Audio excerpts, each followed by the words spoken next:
بسم الله الرحمن الرحيم عن أنس رضي الله تعالى عنه قال قال رسول الله صلى الله تعالى عليه وسلم في الحديث فربطته بالحلقة التي يربط به الأنبياء ثم دخلت المسجد فصليت فيه ركعتين رواہ مسلم۔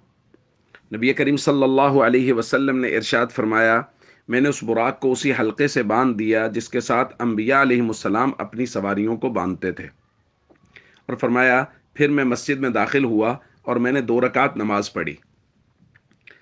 دوستو، سفر معراج کا بیان ہو رہا ہے، اور نبی کریم صلی اللہ علیہ وسلم کا اس سفر میں پہلا پڑاؤ وہ بیت المقدس میں تھا۔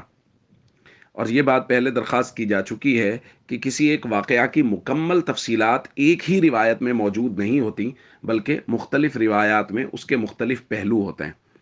آج کی روایت میں حضور نے فرمایا فصلیت فیہ رکعتین، میں نے وہاں 2 رکعت پڑھی، اور دوسری روایت میں اس کی تفصیل ہے کہ حضور نے اکیلے 2 رکعت نہیں پڑھی۔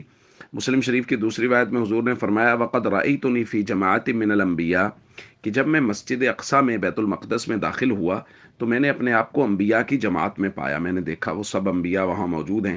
فَإِذَا موسیٰ علیہ السلام قائم یصلی، موسیٰ علیہ السلام وہاں نماز پڑھ رہے ہیں۔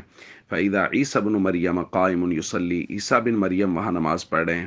وَإِذَا ابراہیم علیہ السلام قائم یصلی، ابراہیم علیہ السلام وہاں نماز پڑھ رہے ہیں، تو سب انبیاء نماز پڑھ رہے ہیں۔ حضور علیہ الصلوۃ والسلام نے فرمایا کہ اتنے میں فحانت الصلاۃ، نماز کا وقت ہو گیا۔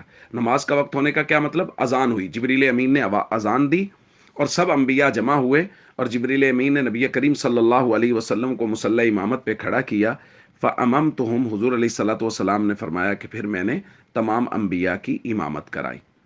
اور یہ نبی کریم صلی اللہ علیہ وسلم کو امتیازی شان اللہ تعالیٰ نے وہاں بیت المقدس میں عطا کی کہ نبی کریم صلی اللہ علیہ وسلم تمام انبیاء کے امام ہوئے۔ اور یہ اس امت کو شرف ہے کہ یہ امام الانبیاء صلی اللہ علیہ وسلم کی امت ہے۔ اور وہ کیا خوبصورت بات انہوں نے کہی تھی کہ چاند تارے ہی کیا دیکھتے رہ گئے، ان کو ارض و سما دیکھتے رہ گئے، وہ امامت کی شب، وہ صفِ انبیاء، مقتدی مقتدا دیکھتے رہ گئے۔ السلام علیکم ورحمۃ اللہ وبرکاتہ۔